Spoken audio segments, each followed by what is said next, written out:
How's it, guys? This is Dayvy FPL and welcome back to the Fantasy Premier League video here on my channel. Now in this video we're going to be going over the Game Week 30 preview. Now we are in the midst of a double Game Week 29, so obviously the fixture of Man City vs Arsenal will not be taken into account here.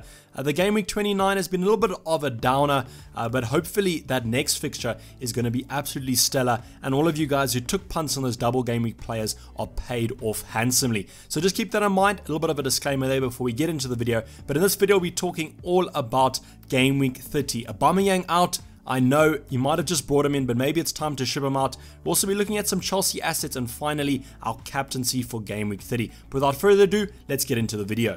Thank you to OneFootball for sponsoring this video. Link down below if you do want to use my download link to download this wonderful app.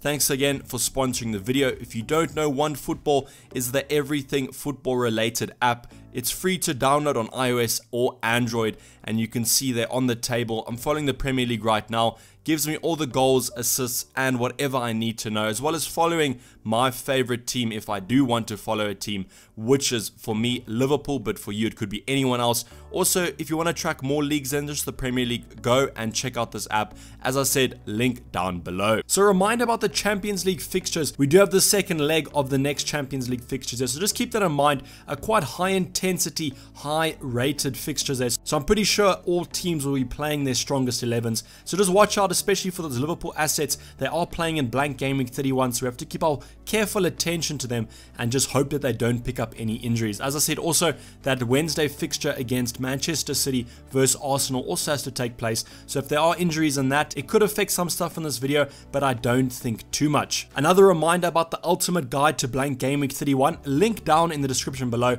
I dropped that video a couple of days ago, and obviously blank Game Week 31 is the next kind of special week that we're all looking forward to, and I do think you should start planning for it and kind of get your chip strategy if you are going to be using a chip in blank Game Week 31. So the watch list has been updated, and special mention to that previous kind of talking point, we do look at blank Game Week 31 players. So I know it's a little ironic that Bruno Fernandes is in here, but he's the only non-blank Game Week player that's currently on my watch list. The first one is Chris Wood from Burnley. Now Chris Wood, 11 goals and 1 assist is quite good stats for a 6.1 million striker. I know that's not the best of the bunch around that 6 million price, but if we're looking at kind of blank Game Week 31 players, there's not many strikers that come to mind. So I've got Chris Wood here as a potential replacement for Danny Ings if I am struggling to find a kind of a starting 11 for blank Game Week 31. He's played a lot of minutes and seems to be the favored Burnley striker and has been in quite good form recently, so that's why he's caught my eye. The other player, no introduction there, a Doherty, kind of an FPL legend from last season, a little bit more expensive this season, comes in at 6.2 million, but I do still think he might be worth that price.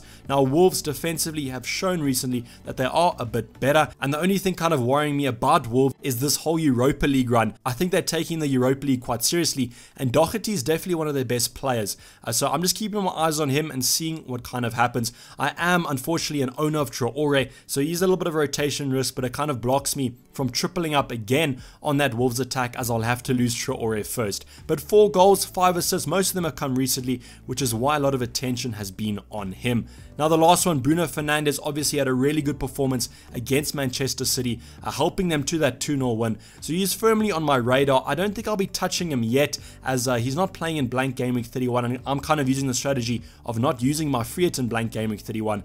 So my focus is probably going to be on him after that blank. But yet again, a little bit of a mistake there. It's meant to be 3 assists and 2 goals. Sorry for that. But he picked up an assist against Man City with that little cheeky, well-timed free kick there to Martial. So again, it's meant to be 3 assists and 2 goals. Just apologies for that one. So Chelsea assets, I know what you're thinking, why on earth are you considering Chelsea assets? So disclaimer, first of all, this does not relate to anyone that's either not free hitting in blank Game Week 31 or using their wildcard this game week. Simply, they have a blank in Game Week 31, so I wouldn't advise anyone to bring them in now unless you really want to take a nice little 1 week punt. They have Aston Villa away, which is a really nice fixture, and I'll be talking about maybe a potential captaincy option a little bit later on. But just look at that sea of green for Chelsea coming up. So just take the blank out there, and you've got Aston Aston Villa away, followed by West Ham away. Two marvellous fixtures. It does get a little bit tougher there. Crystal Palace away and Sheffield United away are mighty tough fixtures there, especially from an attacking point of view because of how strong those defences have been recently. But after that 4-0 victory against Everton, I think a lot of attention is going to be turned to them. And now, what players should we be looking at? From Chelsea, I've highlighted my 3 favourites here. I don't know if midfield is where it's at. I simply have Ross Barkley in here as he is 5.6 million, which is really cheap. So I do think you could look at him.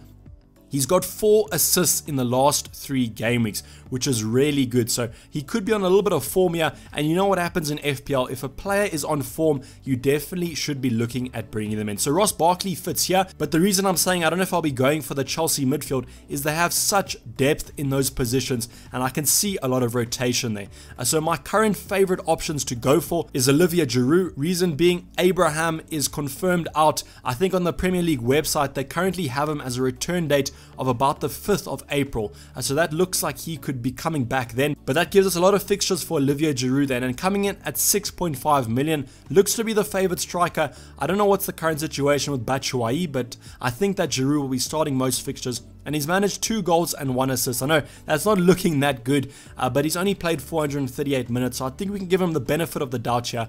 And he has been performing quite well. I think I would have liked Giroud to have got a little bit more in that 4-0 win over Everton, as it just shows me that the goals are currently being shared by Chelsea. But at 6.5 million, maybe not the worst option in the world. My favorite option currently is going to be Marcos Alonso. So 6.1 million for an attacking defender like himself is quite a good deal, especially when he's on the form that he's currently in. So in previous seasons, he's usually been listed about 7 million. So I think that tells you enough about how highly the Premier League regards Marcos Alonso to price him that much. So 6.1 million could be a little bit of a steal here. And with those lovely fixtures coming up, I can definitely see some defensive clean sheets from Chelsea. I might be a little bit of a surprise there, but with Marcos Alonso, you're not only getting those clean sheets, but you're also getting those attacking returns of 4 goals, 3 assists. Also, most of them have happened recently. As you can see, only played 858 minutes, but currently he is the favoured fullback at Chelsea. So I'm just hoping that he can keep that position. Currently, I think he's a little bit undroppable at the moment, so I don't think there's going to be too much worry with Frank Lampard. But they are playing that second round game against Bayern Munich, and they're going to have to go all guns blazing in that one,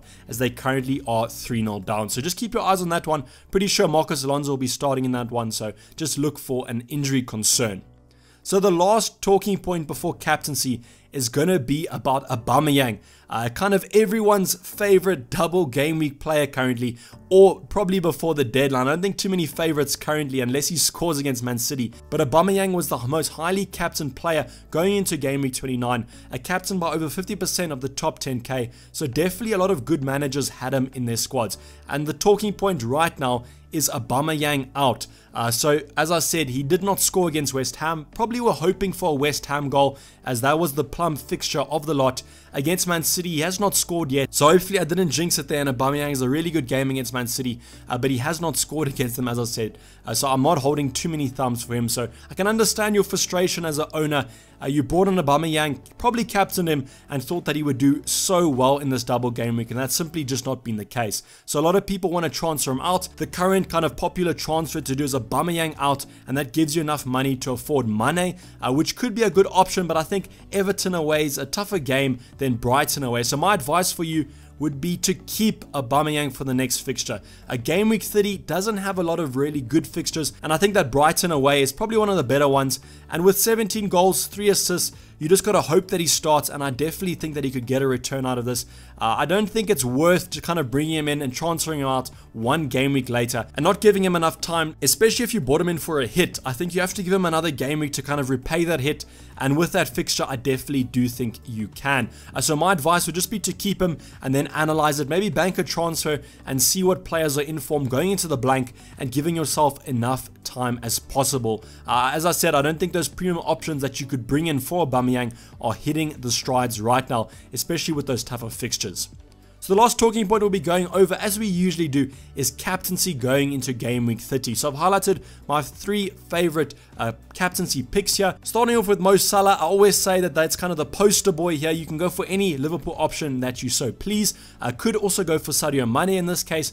but Mo Salah against Everton away, I think that game's going to be quite close, but the only thing kind of tipping this over the edge for me was how bad Everton were against Chelsea. So I'm hoping that they don't kind of have a defensive resurgence against Liverpool, but it is a derby, so it's probably going to be quite a close game, but I do think that Sadio Mane and Mo Salah are probably two of the better options to go for. The next option is Kevin De Bruyne. This all hinges on if he's going to be starting on the weekend. So Pep Guardiola, in his pre-match conference, I kind of said that Kevin De Bruyne was looking forward to the tougher fixtures, the likes of Real Madrid and Newcastle, which means the cup competitions. So just see if he starts against Arsenal. Maybe if he does get rested, it could be a feature against Burnley, and then I think he's a really good captaincy option. Burnley at home is a really good option for Man City, as they usually beat them about 4-0, 3-0, so I'm expecting some goals on this one, and I think Kevin De Bruyne could be on the receiving end of a nice haul. You could also go for maybe Sergio Aguero or Jesus, but that's a little bit risky for me predicting who's going to start. Then the last option, someone we'll be talking about a lot in this video, Olivier Giroud from Chelsea. So pretty much guaranteed to start against Aston Villa, and Aston Villa's defense is nothing to be proud of. So I do think Chelsea are going to win this one, and I am expecting them to get a couple goals, and then hopefully Giroud does get on the receiving end of one or two of them.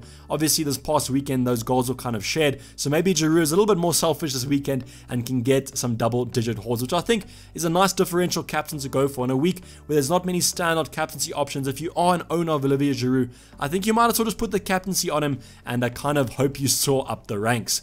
So this is going to wrap up the video, guys. Hopefully you did enjoy it. Please like it if you did, and subscribe if you're new or have not subscribed yet. As I said, go watch the ultimate guide to blank game week 31, and stay tuned for the team selection going into that deadline of game week 30. I'm going to be signing off. This has been Dayvy FPL, and I'm out. Cheers, bye.